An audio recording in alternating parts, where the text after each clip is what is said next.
ವಿದ್ಯಾರ್ಥಿಗಳೇ, ಇಂದು ನಾವು ದೈಹಿಕ ಶಿಕ್ಷಣ ವಿಭಾಗದ ತಾತ್ವಿಕ ವಿಭಾಗದಲ್ಲಿ ಸಮುದಾಯ ಆರೋಗ್ಯ ಅನ್ನುವ ಪಾಠವನ್ನು ಇಂದಿನ ತರಗತಿಯಲ್ಲಿ ನಾವು ನೋಡೋಣ. ಸಮುದಾಯ ಹೆಸರು ಹೇಳಂತೆ. ಸಮುದಾಯ ಅಂದ್ರೇನು?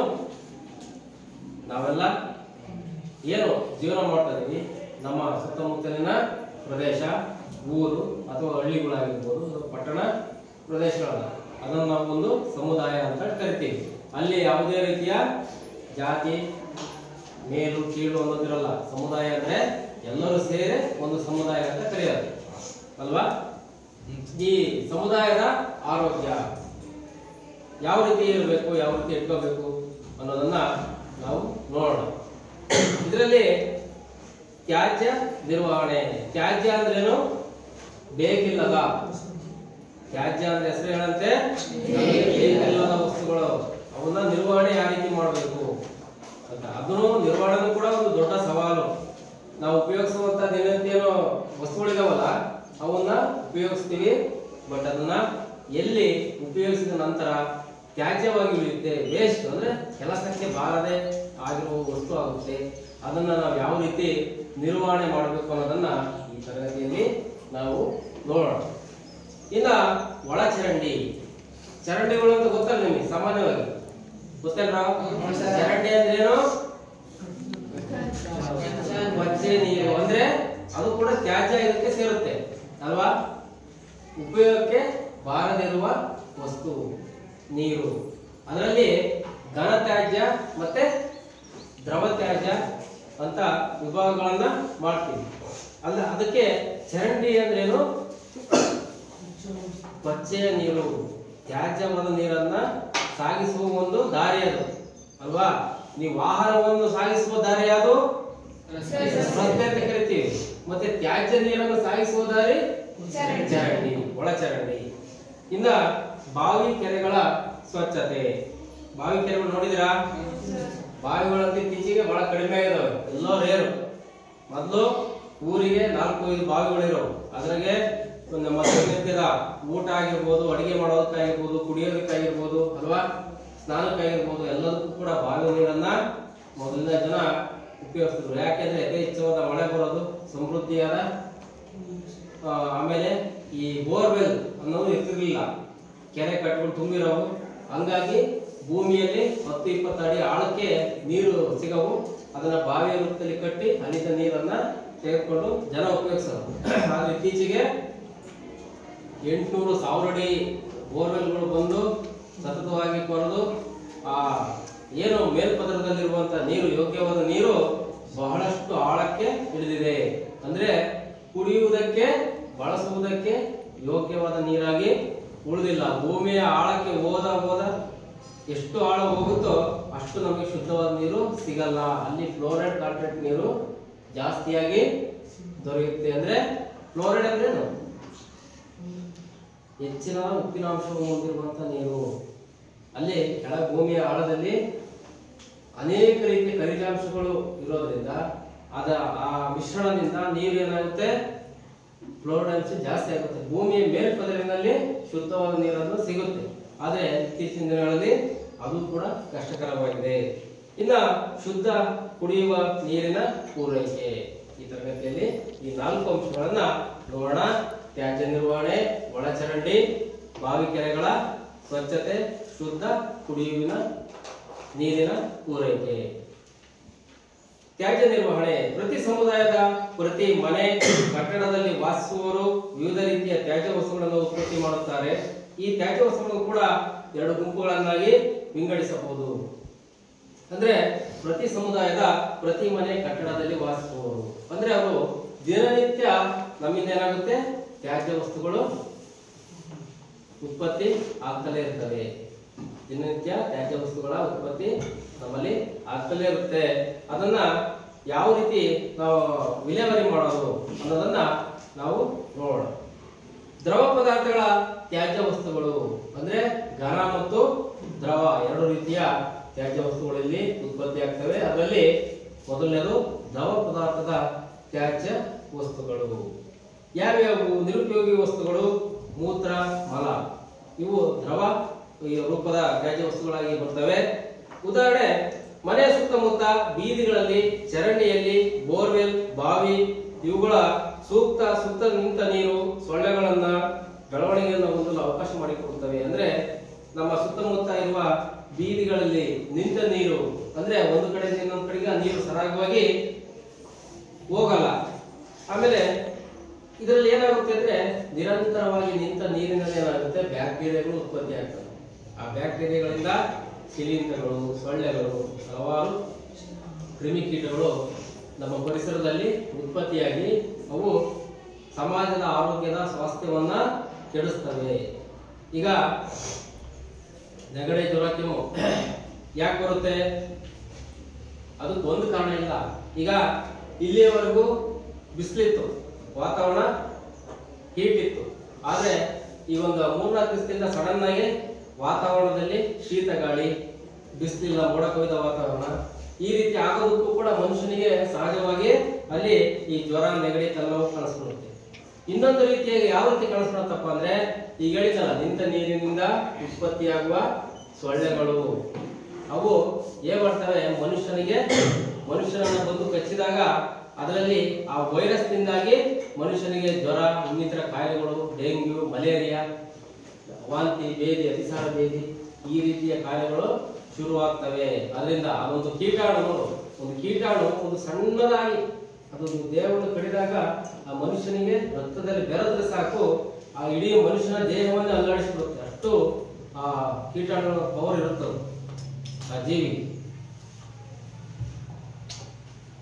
ಆದ್ದರಿಂದ ನೀರು ನಿಲ್ಲದಂತೆ ಸೂಕ್ತ ರೀತಿಯಲ್ಲಿ ದ್ರವ ಪದಾರ್ಥಗಳನ್ನ ವಿಲೇವಾರಿ ಮಾಡಬೇಕು. ಅಂದ್ರೆ ಈ ದ್ರವ ಪದಾರ್ಥದ ತ್ಯಾಜ್ಯ ವಸ್ತುಗಳನ್ನ ಈಗ ಅಲ್ಲೇ ನಿಲ್ಲುತ್ತಪ್ಪ, ಬಹುತೇಕ ಮುಂದಕ್ಕೆ ಇದು ಮಾಡಕ್ಕಾಗಲ್ಲ ಅಂದ್ರೆ ಬೇರೆ ನಿರ್ಜನ ಇರುವಂತ ಕಡೆಗೆ ಅಲ್ಲಿಗೆ ಅದನ್ನ ವಿಲೇವಾರಿ ಮಾಡಬೇಕು. ಅಲ್ಲಿ ಕೆಟ್ಟದಾಗಿ ಏನಾದ್ರು ಹೊಲಸು, ನಿಂತ ನೀರು, ಮಲಮೂತ್ರ ವಿಸರ್ಜನೆ ಈ ರೀತಿ ಹತ್ತಿರದಲ್ಲಿ ಯಾರು ಕೂಡ ಮಾಡಬಾರದು.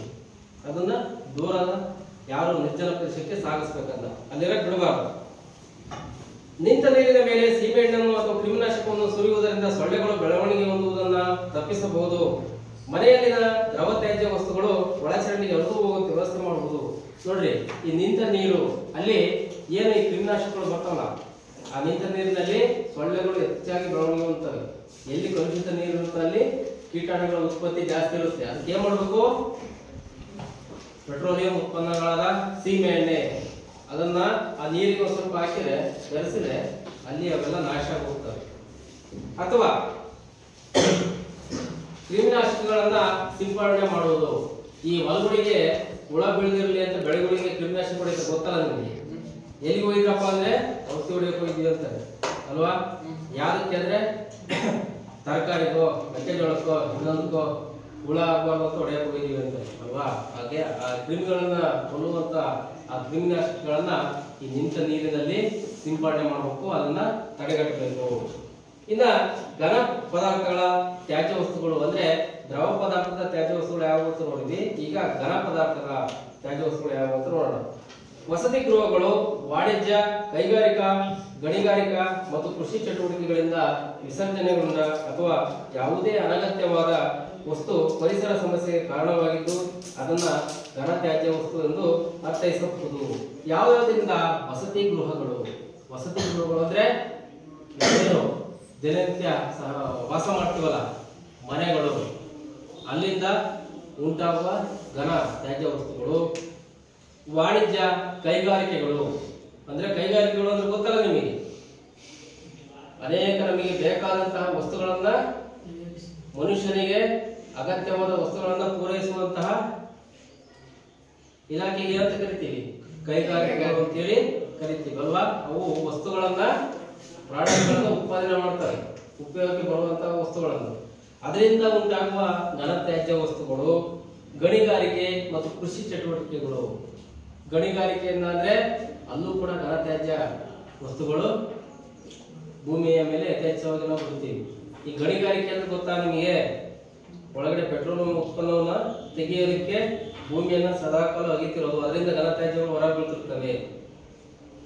Petrol, diesel ತೆಗಿತಿರ್ತಾರೆ. ಏನೋ ಚಿನ್ನದ ಗಣಿ ಅಂತೇಳಿ ನೆಲವನ್ನ ಕೊರ್ಕೊರ್ದು ಹೊರಗೆ ಹಾಕ್ತಿರ್ತಾರೆ. ಕಲ್ಲಿತ್ತು, ಪೆಟ್ರೋಲಿಯಂ ಉತ್ಪನ್ನಗಳು, ಈಗ ಹಲವಾರು ರೀತಿಯ ಗಣಿಗಾರಿಕೆಗಳು ಇರ್ತವೆ, ಗೊತ್ತಾಯ್ತಾ?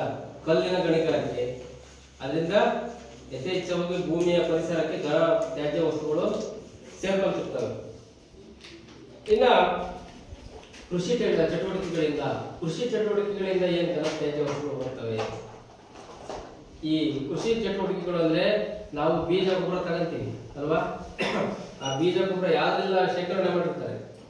ಪ್ಲಾಸ್ಟಿಕ್ ಅಲ್ವಾ, ಚೀಲ, ಆ ಬೀಜಗಳು ಪ್ಲಾಸ್ಟಿಕ್ ಚೀಲ ಅಂತವೆಲ್ಲ ಘನ ತ್ಯಾಜ್ಯಗಳು. ಅವು ನಾವೇನ್ ಮಾಡ್ತೀವಿ, ಹಾಗೆ ನಾವು ಯೂಸ್ ಮಾಡಿದ ತಕ್ಷಣ ಹೊರಗಡೆ ಬಿಸಾಕ್ತಿವಿ.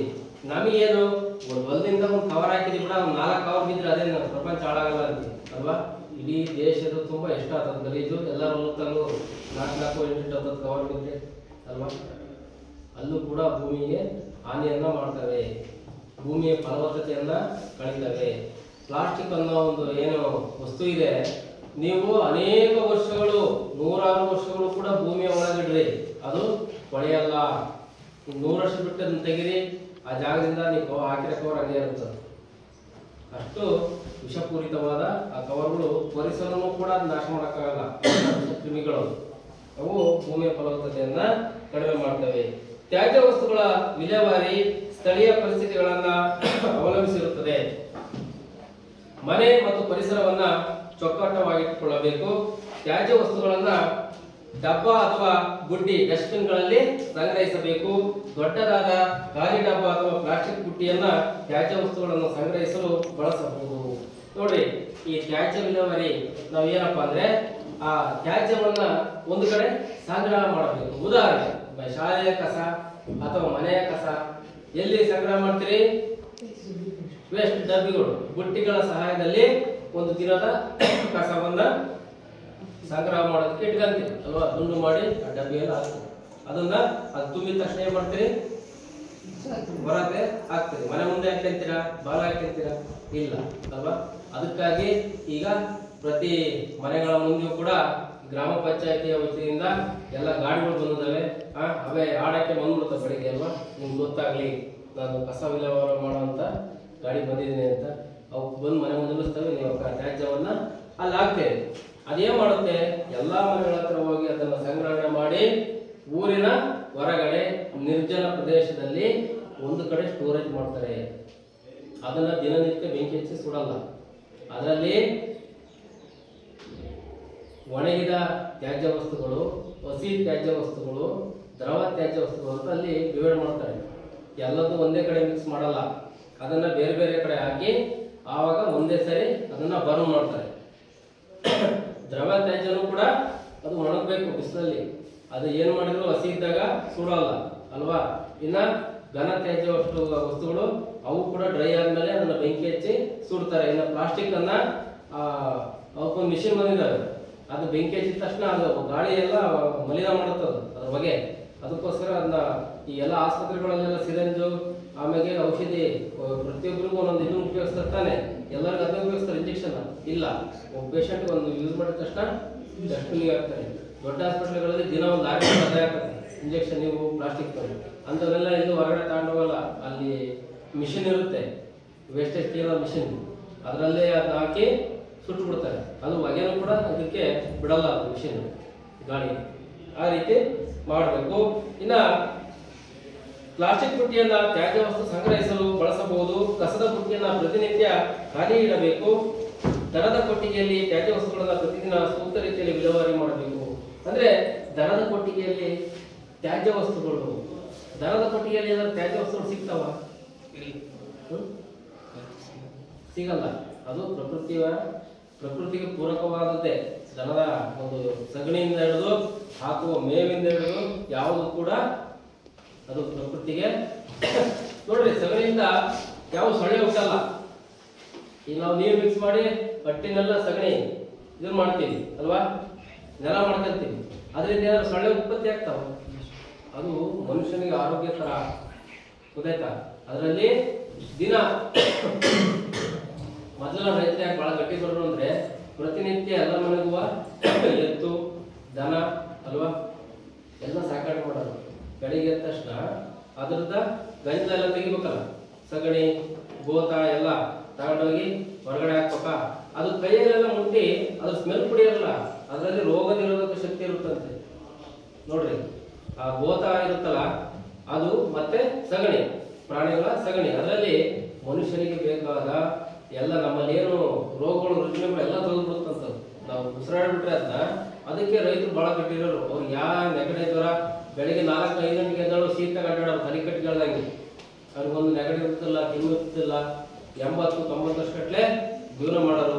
ಯಾಕೆ ಜೀವನ ಮಾಡೋರು ಅಂತ ಆರೋಗ್ಯವಾದ ಬದುಕನ್ನ ಬಾಳ್ತಾ ಇದ್ರು. ಅದನ್ನ ಕೈಯಲ್ಲಿ ಮುಟ್ಟಿ ಆ ಚರ್ಮಕ್ಕೂ ಒಳ್ಳೆಯದು. ಅದು ಸೇವಿಸೋದ್ರಿಂದ ಅಂದ್ರೆ ಗಾಳಿಯನ್ನು ಸೇವಿಸೋದ್ರಿಂದ ಆರೋಗ್ಯಕ್ಕೂ ಕೂಡ ಒಳ್ಳೆದಿತ್ತು.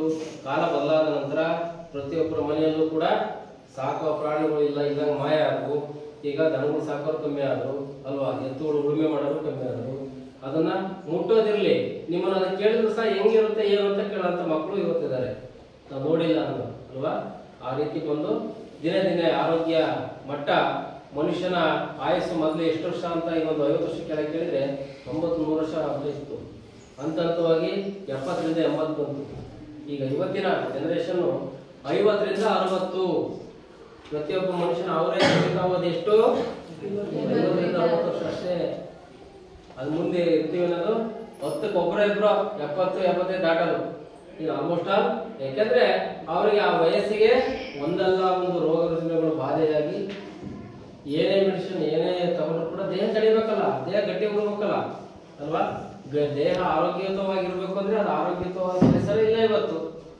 ಪರಿಸರ ಅಂತಷ್ಟೇ ಗಿಡ ಮರಗಳು ಒಂದೇ ಹೇಳ್ತಿಲ್ಲ. ನಮ್ಮ ಪರಿಸರ ಅಂದ್ರೆ ಎಲ್ಲದೂ ಬಂತು. ನಮ್ಮ ದಿನನಿತ್ಯ ಜೀವನ ಶೈಲಿಯಿಂದ ಹಿಡಿದು ಸುತ್ತಮುತ್ತಲಿನ ಗಾಳಿ ಬೆಳಕಿನ ವಾತಾವರಣ, ನಾವು ಕುಡಿಯುವ ವಾತಾವರಣ, ತಿನ್ನುವ ಆಹಾರ ಎಲ್ಲವೂ ಕೂಡ ಪರಿಸರಕ್ಕೆ ಸೇರಿಕೊಳ್ಳುತ್ತೆ.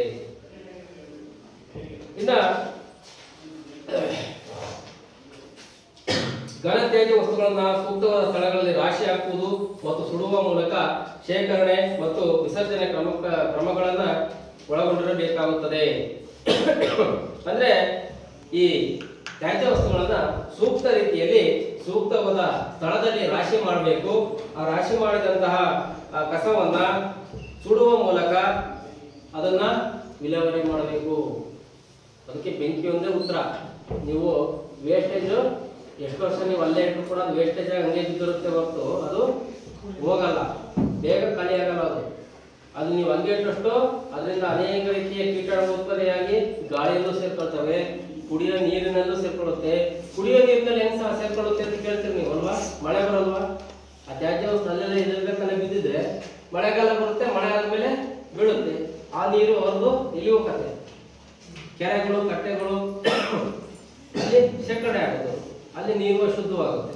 ಅವೇ ನೀರನ್ನು ನಾವು ಬಳಸಿದ್ರೆ ಏನಾಗುತ್ತೆ, ಅನೇಕ ರೀತಿಯ ರೋಗ ರುಜಿನಗಳು ಮತ್ತೆ ಸ್ಟಾರ್ಟ್ ಆಗ್ತವೆ. ಅದಕ್ಕೋಸ್ಕರ ಎಲ್ಲೇ ಆಗಲಿ ಏನೇ ಆಗಲಿ ನಾವು ಈ ತ್ಯಾಜ್ಯ ವಸ್ತುಗಳು ಅನ್ನೋದು ಏನೈತೆ ಆದಷ್ಟು ಕೂಡ ಒಂದು ಕಡೆ ಶೇಖರಣೆ ಮಾಡಬೇಕು, ಅದನ್ನ ನಿರ್ಜಲ ಪ್ರದೇಶಕ್ಕೆ ವಿಲೇವಾರಿ ಮಾಡಬೇಕು. ಅಲ್ಲಿ ಬೆಂಕಿ ಹಚ್ಚುವುದರ ಮೂಲಕ ಅದನ್ನು ನಿರ್ಮೂಲನೆಯನ್ನ ಮಾಡಬೇಕು. ಭಾರತದ ಗ್ರಾಮೀಣ ಪ್ರದೇಶಗಳಲ್ಲಿ ಗೃಹ ಕೃತ್ಯ ತ್ಯಾಜ್ಯ ವಸ್ತುಗಳು ಮತ್ತು ಚರಂಡಿಗಳ ಕಳಚೆಗಳನ್ನ ಶೇಖರಣೆ ಮಾಡುವುದಕ್ಕೆ ಮತ್ತು ವಿಸರ್ಜಿಸುವುದಕ್ಕೆ ಯಾವುದೇ ಸೂಕ್ತ ವ್ಯವಸ್ಥೆ ಇರುವುದಿಲ್ಲ. ಅಂದ್ರೆ ನಮ್ಮ ದೇಶದ ಮುಂದುವರಿಯುತ್ತಿರುವ ದೇಶ ಭಾರತ. ಎಂತ ದೇಶ? ಮುಂದುವರೆದ ದೇಶ ಅಲ್ಲೇನ್ರೋ? ಸರಿಯಾಗಿದೆ. ಭಾರತ ಮುಂದುವರೆದ ದೇಶ. ಭಾರತ ಮುಂದುವರಿಯುತ್ತಿರುವ ದೇಶ. ಮುಂದುವರೆದ ದೇಶ ಅಲ್ಲ, ಆ ಮಟ್ಟಕ್ಕಿನ್ನೂ ಸಾಕ್ತದೆ. ನಾವು ಅಮೆರಿಕ, ಇಂಗ್ಲೆಂಡ್, ಜಪಾನ್ ಅವೆಲ್ಲೇನು ಮುಂದುವರೆದ ದೇಶ. ಟೆಕ್ನಾಲಜಿಯಿಂದ ಹಿಡಿದು ಪ್ರತಿಯೊಂದರಲ್ಲೂ, ಎಜುಕೇಶನ್ ಇಂದ ಹಿಡಿದು ಅವರ ಜೀವನ ಶೈಲಿಯಿಂದ ಹಿಡಿದು ನಮಗೆ ಅವ್ರಿಗೂ 50-60 ವರ್ಷಗಳ ಮುಂದಿದ್ದಾರೆ. ಅರ್ಥ ಆಯ್ತಾ ಮಕ್ಕಳೇ? ನಾವು ಅವ್ರಿಗೇನು ಬೀಟ್ ಆಗ್ಬೇಕು ಅಂದ್ರೆ ಇನ್ನ ಬಹಳ ಹೋಗ್ಬೇಕು. ಯಾರಾದ್ರೂ ಕೇಳಿದ್ರೆ ಏನ್ ಹೇಳ್ಬೇಕು? ಭಾರತ ದೇಶ ಮುಂದುವರೆದಿರುವ ದೇಶ ಅಂತಾನೆ ಹೇಳ್ಬೇಕು. ಅರ್ಥ ಆಯ್ತಾ? ಈಗ ಭಾರತದ ಗ್ರಾಮೀಣ ಪ್ರದೇಶಗಳಲ್ಲಿ ಗೃಹಕೃತ್ಯ ತ್ಯಾಜ್ಯ ವಸ್ತುಗಳು ಚರಂಡಿಗಳ ಕೊಳಚೆಗಳನ್ನು ಶೇಖರಣೆ ಮಾಡುವುದಕ್ಕೆ ಮತ್ತು ವಿಸರ್ಜಿಸುವುದಕ್ಕೆ ಯಾವುದೇ ಸೂಕ್ತ ವ್ಯವಸ್ಥೆ ಇರುವುದಿಲ್ಲ. ನಮ್ಮ ದೇಶದಲ್ಲಿ ಪ್ರತಿ ಹಳ್ಳಿಗಳಲ್ಲೂ ಈ ವ್ಯವಸ್ಥೆ ಇಲ್ಲ. ಒಂದ್ ಕಡೆ ಶೇಖರಣೆ ಮಾಡಿ ಅದನ್ನ ವಿಲೇವಾರಿ ಮಾಡುವಂತಹ ವ್ಯವಸ್ಥೆ ಇಲ್ಲ. ಇತ್ತೀಚೆಗೆ ಕೆಲವು ಮುಂದುವರಿದ ಊರುಗಳು ಅಲ್ಲಿ ಮಾತ್ರ ಈ ವಾಹನದ ವ್ಯವಸ್ಥೆ ಇದೆ. ದಿನ ಬೆಳಿಗ್ಗೆ ಕಸ ತಗೊಂಡೋಗಿ ನಿಮ್ಮ ಹಳ್ಳಿಗಳಲ್ಲೆಲ್ಲ ಬರ್ತದ ವಾಹನಗಳು ಇಲ್ಲ ತಾನೆ? ನೀವೇನ್ ಮಾಡ್ತೀರಿ? ಪ್ರತಿನಿತ್ಯ ಮನೆಯಿಂದ ಸ್ವಲ್ಪ ದೂರ ತಗೊಂಡೋಗಿ ಹಾಕ್ತೀರಿ.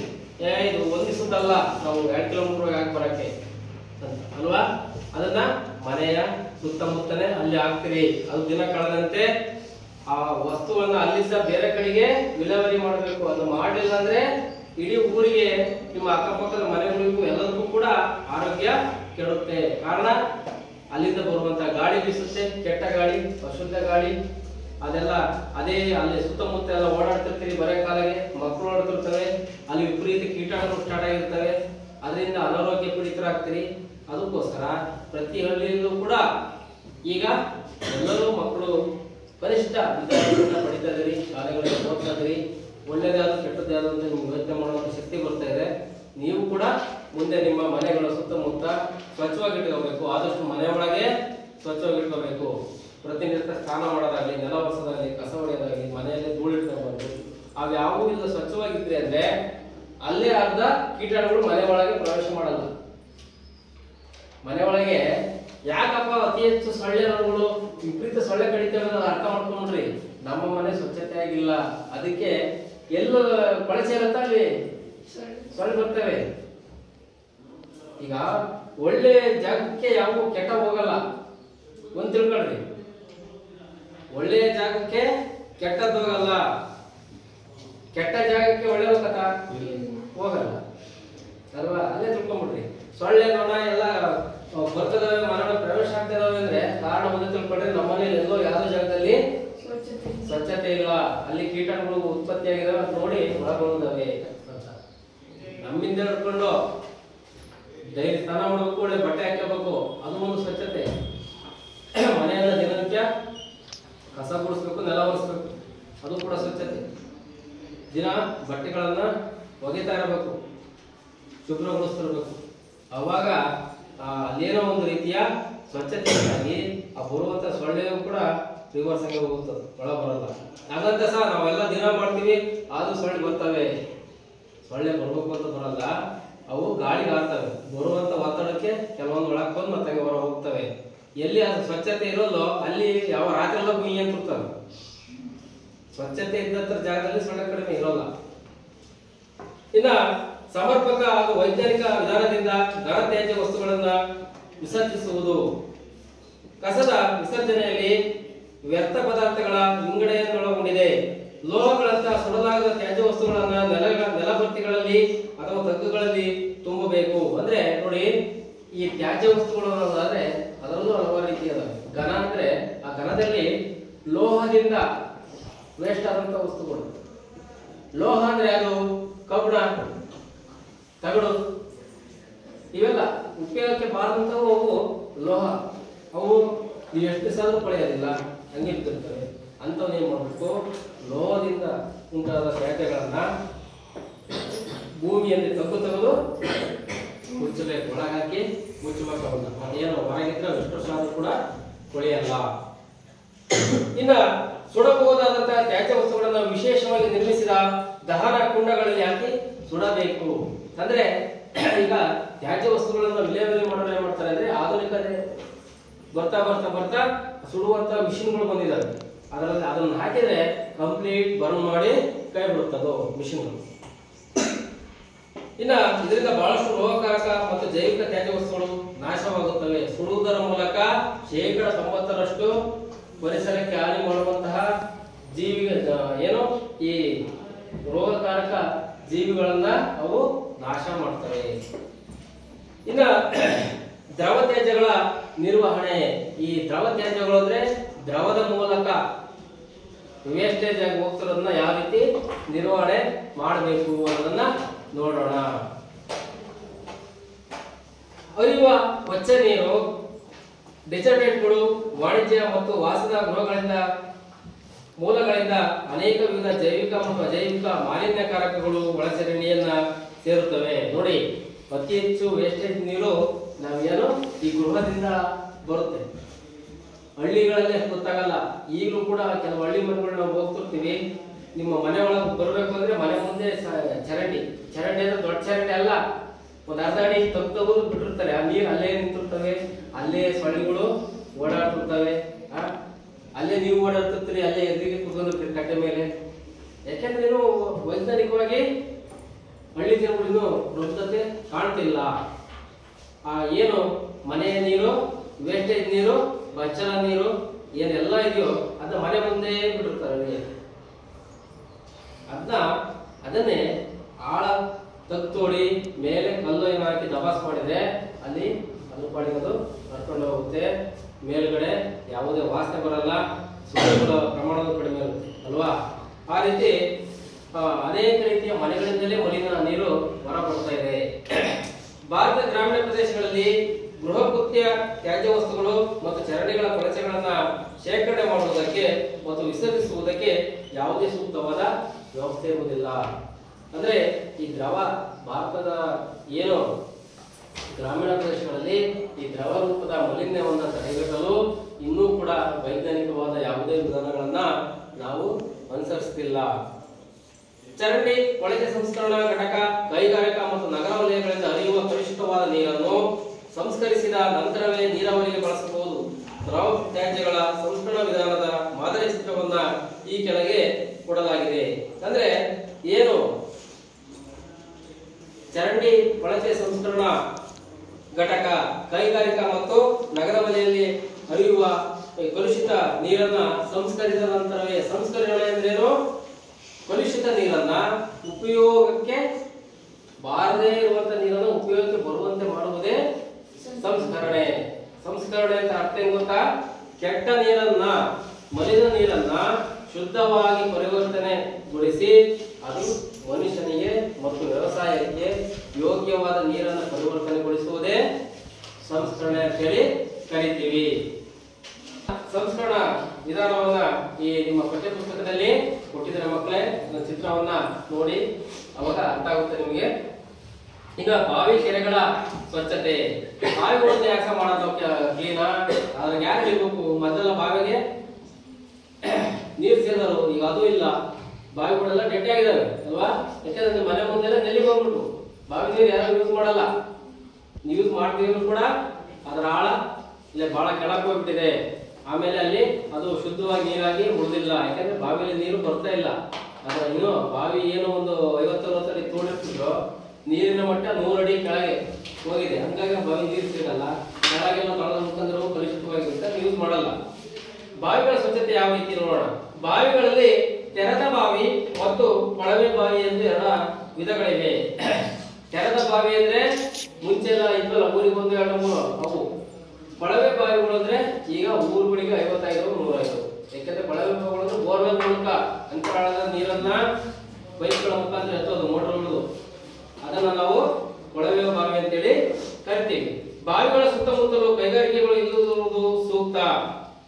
ಅಂದ್ರೆ ಎಲ್ಲರೂ ಕೈಗಾರಿಕೆಗಳು ಇರ್ತಾವಲ್ಲ, ಅಂತವು ಬಾವಿಗಳ ಸುತ್ತಮುತ್ತ ಇರಬಾರ್ದು. ಇದ್ರೆ ಏನಾಗುತ್ತೆ? ಕೈಗಾರಿಕೆಗಳಿಂದ ನಿರಂತರವಾಗಿ ವೇಸ್ಟೇಜ್ ಹರಿಯುವ ನೀರು ಏನಾಗುತ್ತೆ? ಭೂಮಿಯಲ್ಲಿ ಇಂಗುತ್ತದು, ಹರಿತಿರುತ್ತಲ್ಲ, ದಿನನಿತ್ಯ ಇಂಕಲೇ ಇರುತ್ತೆ. ಅದು ನಮ್ಮ ಬಾವಿಗಳಿಗೆ ಒಳಗಡೆ ಅವು ಒಂದೊಂದು ರೀತಿಯ ಕನೆಕ್ಷನ್ ಇರುತ್ತೆ. ಶುದ್ಧವಾದ ನೀರನ್ನು ಅಶುದ್ಧವಾಗಿ ಬಿಟ್ಬಿಡ್ತಾವು. ಆದಷ್ಟು ಕೊಳವೆ ಬಾವಿ ಆಗಲಿ ಅಥವಾ ನ್ಯಾಚುರಲ್ ಮೊದಲಿರುವ ಆ ಬಾವಿಗಳಾಗಲಿ ಕೈಗಾರಿಕಾ ಪ್ರದೇಶಗಳು ಹತ್ತಿರದಲ್ಲಿ ಇರಲೇಬಾರದು. ಹತ್ತಿರದಲ್ಲಿ ಅಂದ್ರೆ ಸುಮಾರು ಅರ್ಧ ಕಿಲೋಮೀಟರ್ 1 ಕಿಲೋಮೀಟರ್ ರೇಂಜಿನ ಇರಬಾರದು, ದೂರ ಇದ್ರೆ ನಡೆಯುತ್ತೆ. ಇನ್ನ ಬಾವಿಯನ್ನ ಉಪಯೋಗಿಸಿದ ವೇಳೆಯಲ್ಲಿ ಅದರ ಬಾಯಿಯನ್ನ ಮರ ಅಥವಾ ಲೋಹದ ಹಲಗೆಯನ್ನ ಮುಚ್ಚುವುದರಿಂದ ಕಟ್ಟಿ ಕಸ, ಧೂಳು, ಕೀಟಗಳು ನೀರಿನೊಳಕ್ಕೆ ಬೀಳುವುದಿಲ್ಲ. ಅಂದ್ರೆ ಮೊದಲ ತೆರೆದ ಬಾವಿ ಇರ್ತದಲ್ಲಪ್ಪ, ಅಂತ ಬಾವಿಗಳನ್ನ ಓಪನ್ ಬಿಡದಲೆ ಅದಕ್ಕೆ ಒಂದು ಮರದ ತಟ್ಟೆಯ ಆಕಾರ ಅಥವಾ ಲೋಹದಿಂದ ಮಾಡಿದ ಯಾವುದೋ ಒಂದು ಸಾಮಗ್ರಿ ತಗೊಂಡು ಬಾವಿನ ಮುಚ್ಚಬೇಕು. ಉಪಯೋಗಿಸ್ತೀವಿ ಅಂದಾಗ ಓಪನ್ ಮಾಡಬೇಕು. ನಮ್ಮ ಉಪಯೋಗದ ನಂತರ ಬಾವಿಯನ್ನ ಮುಚ್ಚುವುದರ ಮೂಲಕ ಅದನ್ನ ಸ್ವಚ್ಛತೆಯನ್ನ ಕಾಪಾಡಬೇಕು. ಇನ್ನ ಬಾವಿಯ ಸುತ್ತ ಎತ್ತರದ ಗೋಡೆ ಇಡಬೇಕು. ಅಂದ್ರೆ ಬಾವಿ ಎಷ್ಟು ಮಾಡಿದೆ ಅಂದ್ರೆ ಸುತ್ತ, ಅದಕ್ಕಿಂತ ಸುತ್ತ ಒಂದು 3-4 ಅಡಿ ಗೋಡೆಯನ್ನ ನಿರ್ಮಾಣ ಮಾಡಬೇಕು. ಕಾರಣ ಏನು? ಗಾಳಿಯಲ್ಲಿ ಬರುವ ಧೂಳು, ಕ್ರಿಮಿ ಕೀಟಗಳು, ಗಾಳಿ ಬೀಸುತ್ತಾನೆ, ನಲ್ಲಿಂದ ಬಂದಾಗ ನೀರೊಳಗೆ ಬೀಳುತ್ತೆ. ಆ ಬಾವಿಗೆ ಎತ್ತರವಾಗಿ ಇನ್ನೂ ಗೋಡೆ ಇತ್ತು ಅಂದ್ರೆ ಆ ಗೋಡೆಗೆ ತಡೆದು ಮಣ್ಣು ಅಥವಾ ಧೂಳು ಕಣ ಎಲ್ಲ ಹೊರಗಿರುತ್ತೆ, ಬಾವಿಯ ನೀರು ಶುದ್ಧವಾಗಿರುತ್ತೆ ಅಂತ ಅರ್ಥ. ಸಿಮೆಂಟಿನಿಂದ ಸ್ವಲ್ಪ ಎತ್ತರದ ಮನೆ ನಿರ್ಮಿಸಿ ಬಕೆಟ್ ಅನ್ನು ಇಡಲು ಸ್ವಚ್ಛ ಜಾಗ ಮಾಡುವುದರಿಂದ ನೀರು ಮಲಿನವಾಗುವುದು ತಪ್ಪುತ್ತದೆ. ಅಂದ್ರೆ ನೀವು ಬಾವಿಯ ನೀರು ಸೇರ್ತಿರಲ್ಲ, ಬಕೆಟ್ ಹೊರಗಿಡೋದು ಮತ್ತು ಬಾವಿ ಹಾಕೋದು ಮತ್ತೆ ಸೇರೋದು, ಅಲ್ಲಿ ನೆಲದ ಮೇಲೆ ಇಡೋದಕ್ಕಿಂತ ಅದಕ್ಕೊಂದು ಸಿಮೆಂಟಿನ ಕಟ್ಟೆ ಮಾಡಿಸಿ ಅಲ್ಲಿ ಬಕೆಟ್ ಇಡೋಂಗೆ ವ್ಯವಸ್ಥೆ ಮಾಡ್ಕೊಡ್ರಿ. ನೀರು ತೆಗೆದ ತಕ್ಷಣ ಬಕೆಟ್ ಅನ್ನು ಕಟ್ಟೆ ಮೇಲೆ ಇಟ್ಟರೆ ಕಟ್ಟೆನೂ ಧೂಳಾಗಲ್ಲ, ಬಕೆಟ್ ಧೂಳಾಗಲ್ಲ, ನೀರು ಕೂಡ ಶುಭ್ರವಾಗಿರುತ್ತೆ. ಇನ್ನು ಹೊರ ಚೆಲ್ಲಿದ ನೀರು ಹೊರಗೆ ಹೋಗಿ ಬಾವಿಯ ಸುತ್ತಮುತ್ತಲಿನ ಜಾಗ ಒಣಗದಂತಿರಲು ವ್ಯವಸ್ಥೆ ಮಾಡೋದ್ರಿಂದ ಬಾವಿಯ ಸುತ್ತ ನೀರು ನಿಂತು ಅಲ್ಲಿ ಸೊಳ್ಳೆಗಳಾಗುವುದು ವೃದ್ಧಿ ಆಗುವುದಿಲ್ಲ. ಅಂದ್ರೆ ಆ ಬಾವಿ ಸುತ್ತ ನೀರು ಅಲ್ಲಿ ನಿಲ್ಲಂಗಿರಬಾರ್ದು. ಬಾವಿಯಲ್ಲಿ ಹೊರಗೆ ನೀರು ತೆಗಿಬೇಕಾದ್ರೆ ನೀರು ಚೆಲ್ಲುತ್ತೆ, ಆ ಚೆಲ್ಲಿದ ನೀರು ಸರಾಗವಾಗಿ ಮುಂದೆ ಹರ್ಕೊಂಡು ಹೋಗ್ತಿರ್ಬೇಕು. ಅಲ್ಲೇ ನಿಂತೋದ್ರೆ ಏನಾಗುತ್ತೆ, ಮತ್ತೆ ಅಲ್ಲಿ ಸೊಳ್ಳೆಗಳು ಕ್ರಿಮಿಕೀಟಗಳು ಉತ್ಪತ್ತಿ ಆಗುತ್ತೆ. ಇದು ಸಹ ಈ ಬಾವಿಯ ಚಿತ್ರವನ್ನ ನಮ್ಮ ಟೆಕ್ಸ್ಟ್ ಬುಕ್ ಅಲ್ಲಿ ಕೊಟ್ಟಿದ್ದಾರೆ ಮಕ್ಕಳೇ, ನಿಮಗೆ ಅಲ್ಲಿ ನೋಡಿದ್ರೆ ಗೊತ್ತಾಗುತ್ತೆ ಬಾವಿಯ ಚಿತ್ರಣ, ಗೊತ್ತಾಯ್ತಾ? ಬಾವಿಯ ಚಿತ್ರಣ ಹಾಗೂ ಈ ಚರಂಡಿ ಕೊಳಚೆ ಸಂಸ್ಕರಣಾ ಘಟಕ ಅದನ್ನು ಕೂಡ ಚಿತ್ರ ಸಹಿತ ಕೊಟ್ಟಿದ್ದಾರೆ, ಅದನ್ನು ನೋಡಿದ್ರೆ ನಿಮಗೆ ಅರ್ಥ ಆಗುತ್ತೆ. ಈಗ ಕೆರೆಗಳ ಸ್ವಚ್ಛತೆ, ಬಾವಿಯ ಸ್ವಚ್ಛತೆ ಆಯ್ತು, ಈಗ ಕೆರೆಗಳ ಸ್ವಚ್ಛತೆಯನ್ನು ನೋಡೋಣ. ಕೆರೆಯನ್ನ ಯಾವ ರೀತಿ ನಾವು ಸ್ವಚ್ಛತೆಯಾಗಿ ಇಟ್ಕೋಬೇಕು ಅಂದ್ರೆ ಮಕ್ಕಳೇ, ಕೆರೆ ಸಂರಕ್ಷಣೆ ಮತ್ತು ಕೆರೆಗಳಲ್ಲಿ ಹೂಳು ತುಂಬಿಕೊಳ್ಳುವುದರಿಂದ ನೀರಿನ ಸಂಗ್ರಹಣ ಸಾಮರ್ಥ್ಯ ಕಡಿಮೆ ಆಗುತ್ತದೆ. ಆದ್ದರಿಂದ ಕೆರೆಗಳಲ್ಲಿ ಮೊದಲು ಹೂಳೆತ್ತುವುದು ಅವಶ್ಯಕ. ಅಂದ್ರೆ ಬಹುತೇಕ ಕೆರೆಗಳು ನಾವು ನೋಡಿದಂಗೆ ಡ್ಯಾಮ್ಗಳೇ ಕೂಡ ಹೂಳು ತುಂಬಿದಾವೆ. ಇವತ್ತೇನು ನಾವು ಡ್ಯಾಮ್ ತುಂಬಿದಾವೆ ಮಳೆ ಚೆನ್ನಾಗಿ ಅಂದ್ರೆ ಅದು ಅರ್ಧ ಮಣ್ಣಿನಿಂದ ಅಲ್ಲಿ ಕೆಳಗಡೆ ತಳಭಾಗ ಭರ್ತಿಯಾಗಿರುತ್ತೆ. ಅದನ್ನ ಹೂಳು ತೆಗಿ ಪ್ರತಿ ನಿಮ್ಮ ಊರುಗಳಲ್ಲಿ ಕೆರೆಗಳು ಇರುತ್ತಾನೆ, ಅವು ಬಹಳಷ್ಟು ನೀರು ಹಿಡಿಯಲ್ಲ ಇವಾಗ. ಯಾಕಂದ್ರೆ ಮಳೆ ನೀರು ಹೊರತು ಬಂದು ಜೊತೆಗೆ ಮಣ್ಣನ್ನು ಸಹ ತಂದು ಅಲ್ಲಿ ಹಳ್ಳಿರುತ್ತೆ. ಹಂಗಾಗಿ ಕೆರೆಗಳಲ್ಲಿ ಜಾಸ್ತಿ ನೀರು ಹಿಡಿಯಲ್ಲ. ಈಗ ಬೇಸಿಗೆ ಕಾಲ ಬಂತು, ಕೆರೆ ನೀರು ಖಾಲಿ ಆಯ್ತು ಅಂದಾಗ ತಕ್ಷಣವೇ ಹೂಳೆತ್ತುವ ಕಾರ್ಯಕ್ರಮ ಮಾಡಿದ್ರೆ ಅಲ್ಲಿ ಶುದ್ಧವಾದ ಹೆಚ್ಚಿನ ನೀರು ಸಂಗ್ರಹಣ ಮಟ್ಟ ಜಾಸ್ತಿ ಇರುತ್ತೆ. ಅವಾಗ ಹೂಳೆತ್ತುವ ಪ್ರತಿ ವರ್ಷನೋ ಅಥವಾ 3-4 ವರ್ಷಕ್ಕೋ 5 ವರ್ಷಕ್ಕೋಸ್ಕರ ಹೂಳೆತ್ತಂತ ಇದ್ರೆ ಕೆರೆ ನೀರು ಶುದ್ಧವಾಗಿರುತ್ತೆ. ಅಲ್ಲಿ ಕೊಳಚೆ ಪಚ್ಚೆ ಒಳಗಡೆ ಏನೂ ಇರಲ್ಲ. ಅದೊಂದು.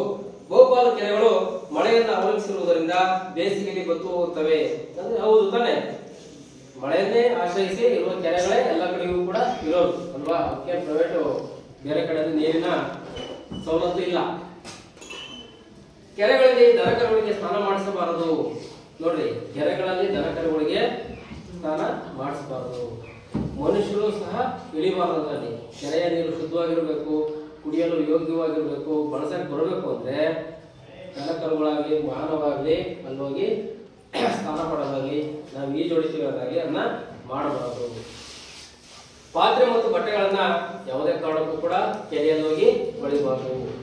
ಕೆರೆ ಸುತ್ತಮುತ್ತ ಸ್ವಚ್ಛವಾಗಿರುವಂತೆ ನೋಡಿಕೊಳ್ಳಬೇಕು. ಅಂದ್ರೆ ಕೆರೆಯ ಸುತ್ತಮುತ್ತ ಕೆರೆ ಒಳಗೆ ಗಲೀಜು ಮಾಡದಂಗೆ ಪ್ರತಿಯೊಬ್ಬ ವ್ಯಕ್ತಿಯು ಕೂಡ ಆದ್ಯ ಕರ್ತವ್ಯ, ಅಲ್ಲಿ ಗಲೀಜು ಮಾಡಬಾರದು.